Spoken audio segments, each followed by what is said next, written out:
Hello, welcome to my 2024 books that I've purchased review. All of these books are my favorites from the year. When I finish Goldfinch, hopefully tonight, before midnight, I will have read 69 books this year. I know what you're thinking, nice.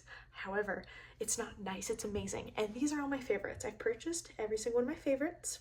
Some of the books are still on their way to me because I purchased them through the author. Shout out Olivia Wildenstein. I'm going to read you the excerpt, book summary for all of them, and then I'm going to give them a rating, a spice rating, and I'm going to tell you how important they are to me. And we're starting with this one because this is the only one I haven't read.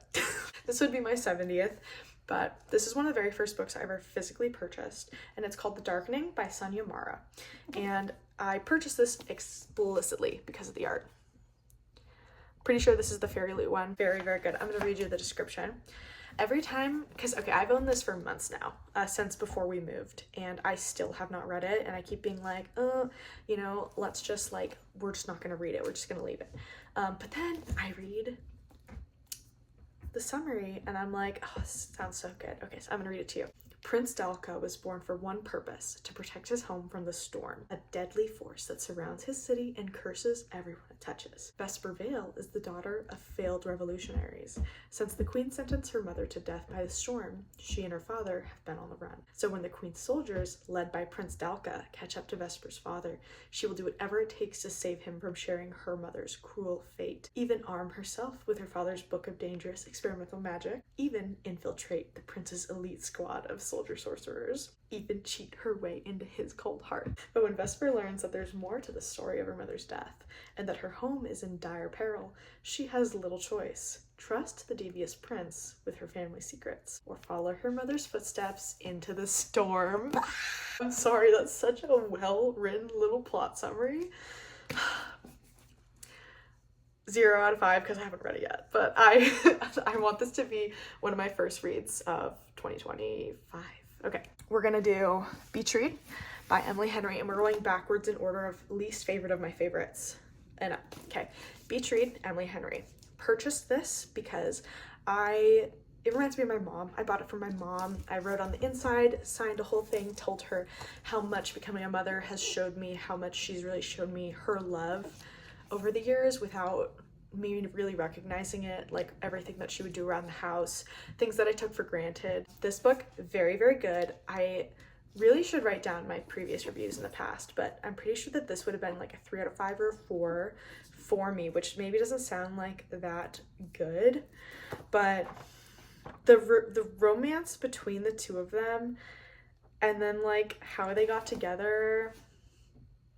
They went to an Olive Garden. Augustus Everett is an acclaimed author of literary fiction. January Andrews writes best-selling romance. When she pens Happily Ever After, he kills off his entire cast. They're polar opposites. In fact, the only thing they have in common is that for the next 3 months, they're living in neighboring beach houses. Then, one hazy evening, one thing leads to another and they strike a deal designed to force them out of their creative ruts. Augustus will spend the summer writing something happy, and January will pen the next great American novel. She'll take him on field trips worthy of any rom-com montage. Then he'll take her to an interview surviving members of a backwoods death cult, which is, by the way, that whole story, very fun backplot, C-plot of the entire book. Everyone will finish a book and no one will fall in love. Really. So that's the synopsis for Beach Read. The spice, I feel like I remember it being like okay, out of 5, and just know that I'm coming from somewhere of a prude, so I feel like people would rate this as a 2. A 2 or like a 1.5. There's like spice, but it's mostly like how they get together, like stolen glances, you know, stuff like that. So very good. Not in Love by Ali Hazelwood. I am slowly trying to collect every Ali Hazelwood book, but hardcover, which is very hard to do. If you know anything about romance books, hardcovers, they like don't exist. Like Colleen Hoover, Emily Henry, and like a couple of the other really famous authors right now have hardcovers, and that's it. A couple of these were made. I was able to find one at an Arizona Barnes & Noble. I've looked at purchasing the other ones online, but they're always going to be there, so I'm just going to wait it out. It is easy to find the ones that say Book of the Month up here, and I'm just probably shooting myself in the foot in case people actually end up caring about my book reviews and Book of the Month wants to work with me, since I know they work with a lot of small creators. But I really don't like that the tag is just right there. I wish it was a sticker on the inside of the book. I hate anything that physically affects book jackets or paperback covers. Really don't like it. So yeah, I have had the option to buy the other hardcovers from different thrift stores, but they all say book of the month, and I know it sounds picky, but you're talking to the girl who used to collect hundreds of houseplants. 4 out of 5 spice. 3.5 out of 5 plot, because it's very back heavy, the plot in this book. Rue Siebert might not have it all, but she has enough. A few friends she can always count on, the financial stability she yearned for as a kid, and a successful career as a biotech engineer at Klein, one of the most promising startups in the field of food science. Her world is stable, pleasant, and hard-fought until a hostile takeover and its offensively attractive frontman threaten to bring it all crumbling down. Eli Kilgore and his business partners want Klein, period. Eli has his own reasons for pushing this deal through, and he's a man who gets what he wants, with one burning exception. Rue, the woman he can't stop thinking about, the woman who's off limits to him. Torn between loyalty and an undeniable attraction, Rue and Eli throw caution out the lab and boardroom windows. Their affair is secret, no strings attached, and has a built-in deadline. The day one of their companies prevails. But the Hart is risky business, and it plays for keeps. So Rue and Eli are really, really fun. This book, though, is very heavy on explicit material. This is probably the most overall overtly explicit book I've ever read. So keep that in mind. But oh my gosh, the plot twists are crazy. This was my most surprising Ali Hazelwood read, I think. Really good. The Night Ends in Fire. This book is a Mulan retelling, which with much more serious consequences for the characters to experience.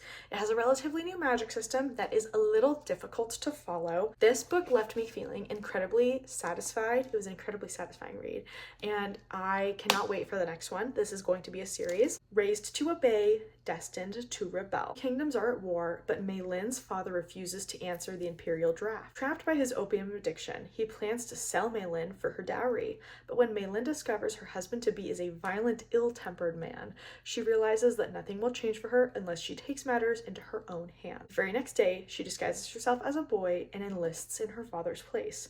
In the army, Mei Lin's relentless hard work brings her recognition, friendship, and a growing closeness with Sky, a prince-turned-training partner.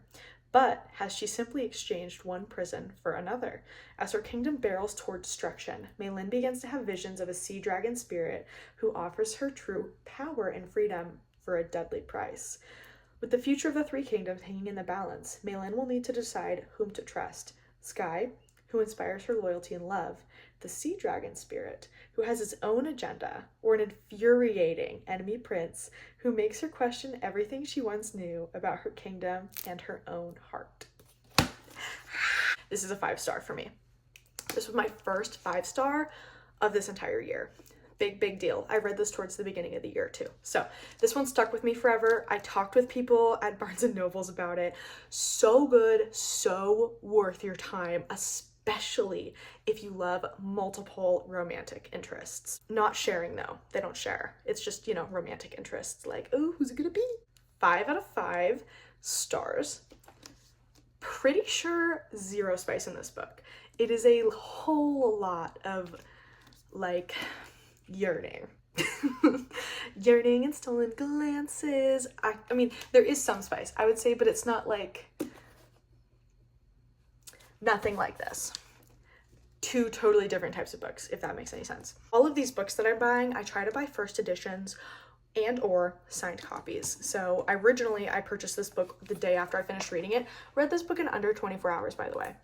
I exchanged it at Half Price Books. I returned my physical copy to Barnes & Noble because I still had the receipt, and then I went to Half Price Books where I was actually able to find a signed copy.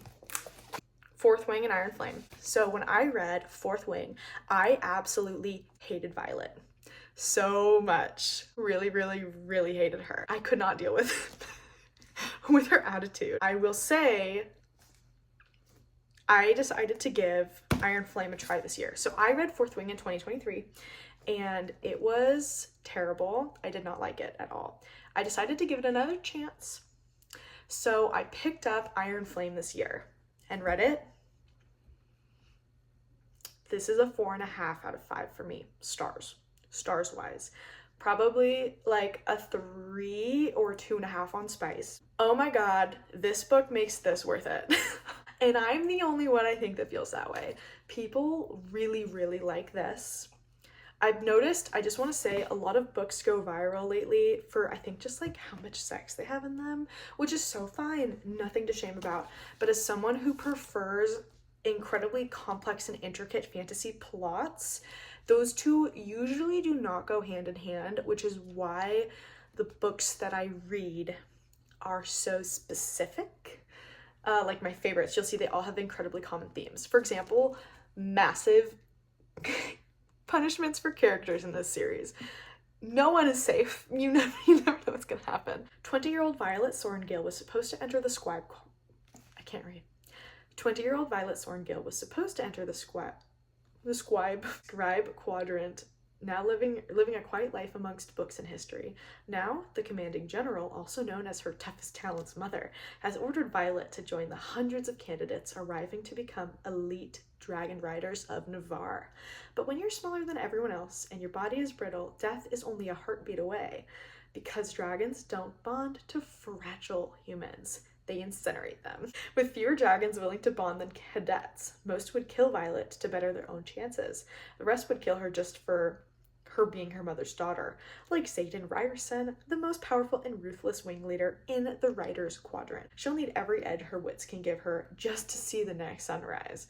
Yet with every day that passes, the war outside grows more deadly. The kingdom's protective wards are falling. The death toll continues to rise. Even worse, Violet begins to suspect leadership is hiding a secret. Friends, enemies, lovers, everyone at Basgiath War College has an agenda, because once you enter, there are only 2 ways out: graduate or die. So this reads, that excerpt, as like a high fantasy book. And while this does have a different magic system, and it is definitely fantasy, this reads as a romance novel. This absolutely does not.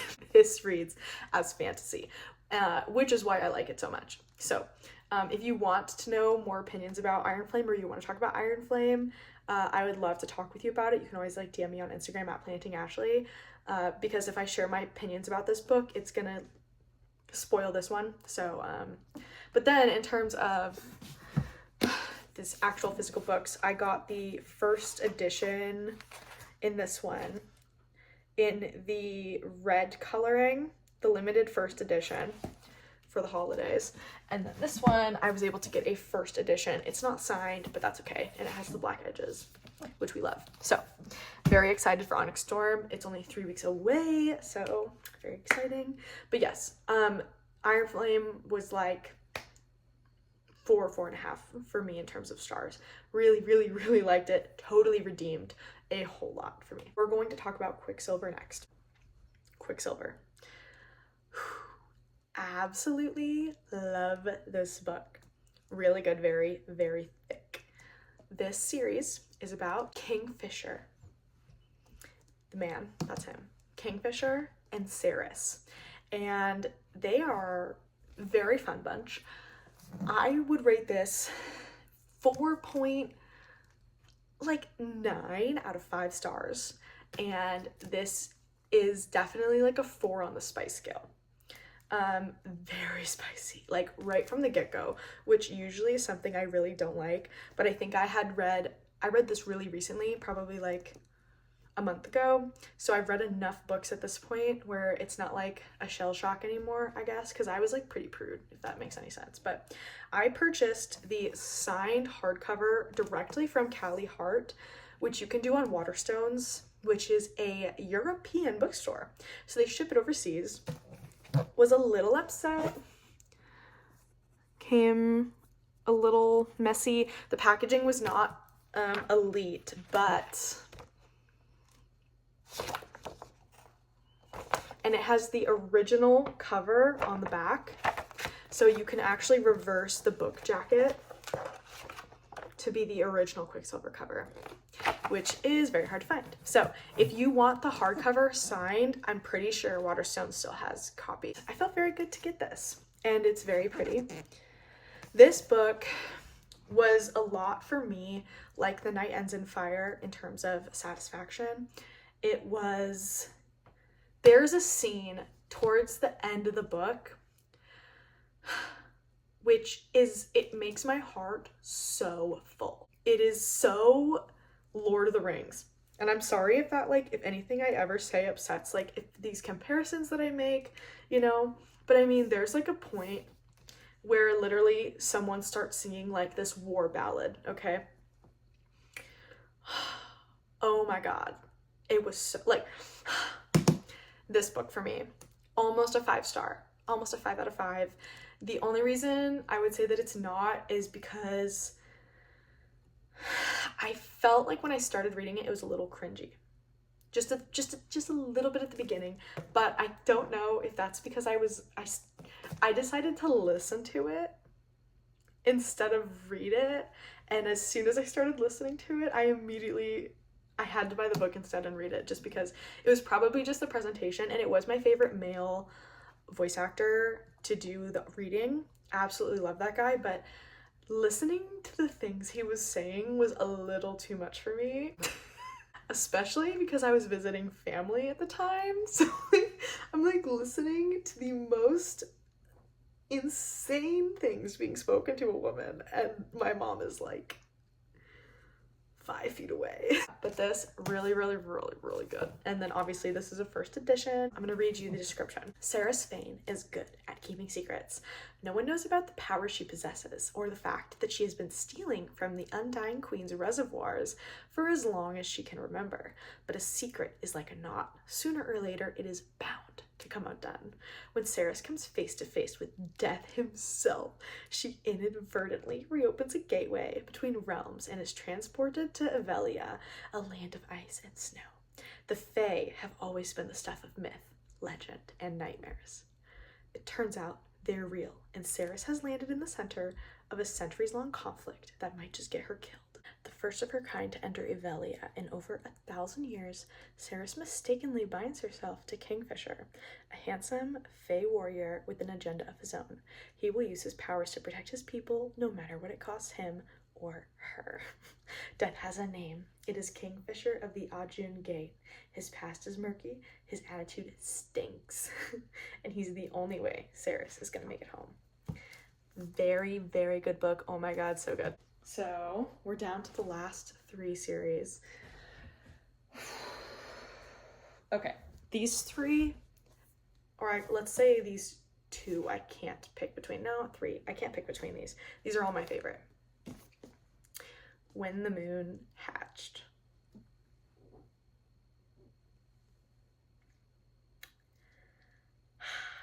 Everything I could ever want in a fantasy with romance. Oh my God. Multiple POVs. Love it so much. After starting with Throne of Glass, man, like unless there's multiple POVs, it's really difficult for me, because I really like to see what's going on in other people's head. And it's gonna be a series. Oh my God, I'm so excited.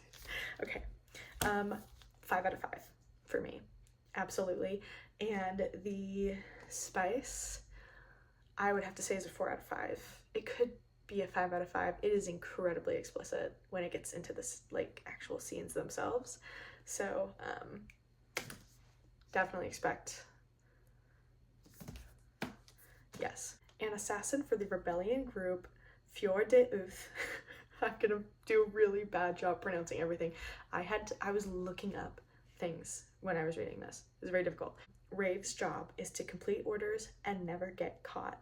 When a rival bounty hunter turns her and her world upside down, blood spills, hearts break, and Rave finds herself imprisoned by the Gild of Nobles, a group of powerful fae who turn her into a political statement. Crushed by the loss of his great love, Con Vagor took the head of a king and donned his melted crown. Now on a tireless quest to quell the never-ebbing ache in his chest, a clue lures him into the capital's high-security prison, where he stumbles on an imprisoned Rave. Echoes of the past race between them. There's more to their story that meets the eye, but some truths are too poisonous to swallow. crazy, crazy levels of court intrigue. I want to beat you guys in the head with this book. You have to read it. Oh my god. So, yeah, 5 out of 5. Spice, 4.5 out of 5, probably. Read the fucking book. We're gonna talk about House of Beating Wings first because I have finished that series. I have not finished Plated Prisoner, so we're gonna talk about that one last. Welcome to my Roman Empire. House of Beating Wings. So, oh my. Okay. I have so much to say about the series, but I can't because this is a spoiler-free retelling book review thing. Okay, so House of Beating Wings. I purchased these directly from the author. It's something that my friend put me on. She was like, oh yeah, I bought House of Beating Wings directly from the author. I was like, what do you mean? I didn't know you could do that. I thought you had to go through like a bookseller. No, so now I try to only buy books directly from the author because 1, it's cheaper, but 2, you can get the hardcover, you can get special goodies, and you get books with the original cover art. This was self-published by Olivia Wildenstein.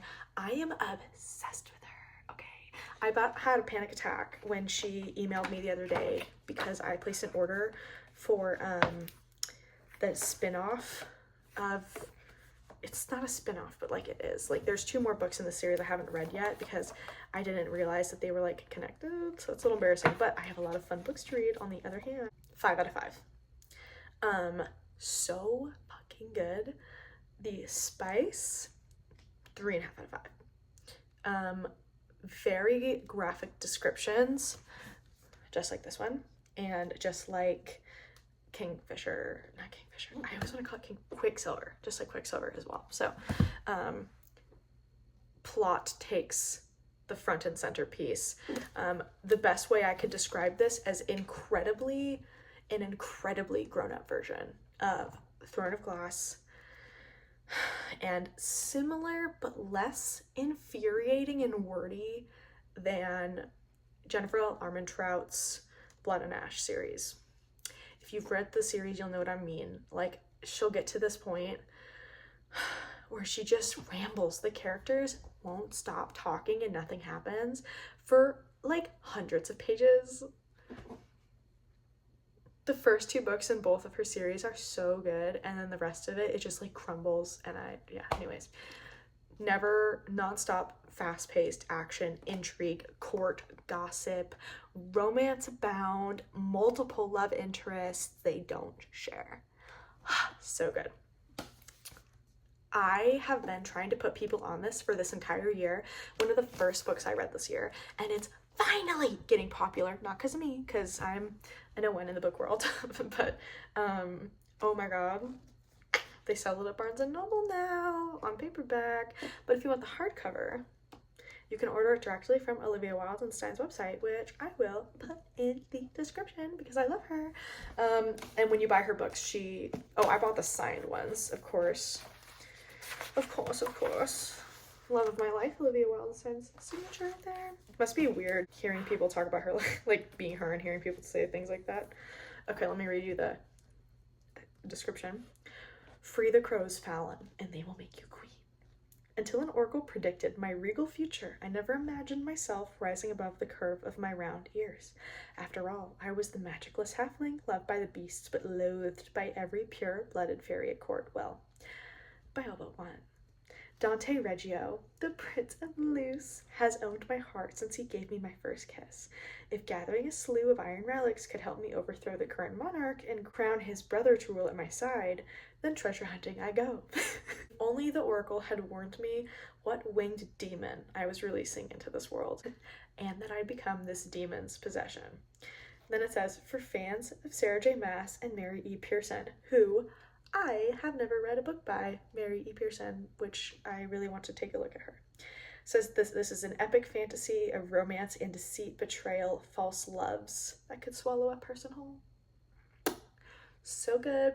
Very under fucking rated. If you want to read a book before it blows up, now's the time.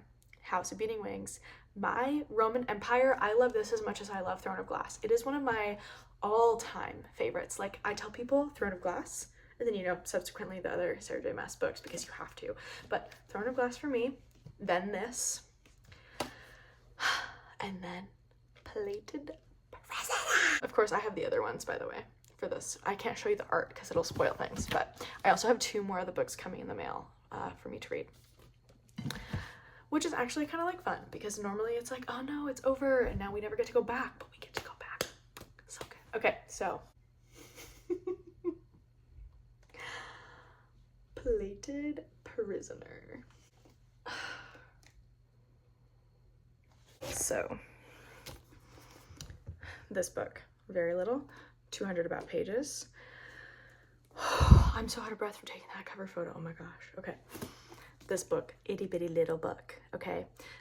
So good. I really seem to have a different opinion on a lot of these books than popular book creators, so maybe you guys, we can become besties, because I kind of have a different opinion, and maybe if you feel like the books that you really like aren't really liked by your favorite creators, maybe we can become besties, because I fucking loved this series. This series probably, I mean, I don't even need to tell you, this is literally in my favorites video for the year, but oh my gosh, so good. This book, here, let me just read you the opener, okay? Gold. Gold floors, gold walls, gold furniture, gold clothes.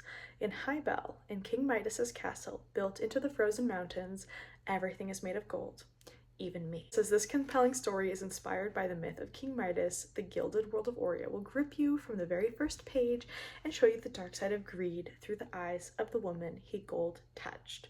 With romance, intrigue, and danger, this immersive adult fantasy series is addictive and unexpected.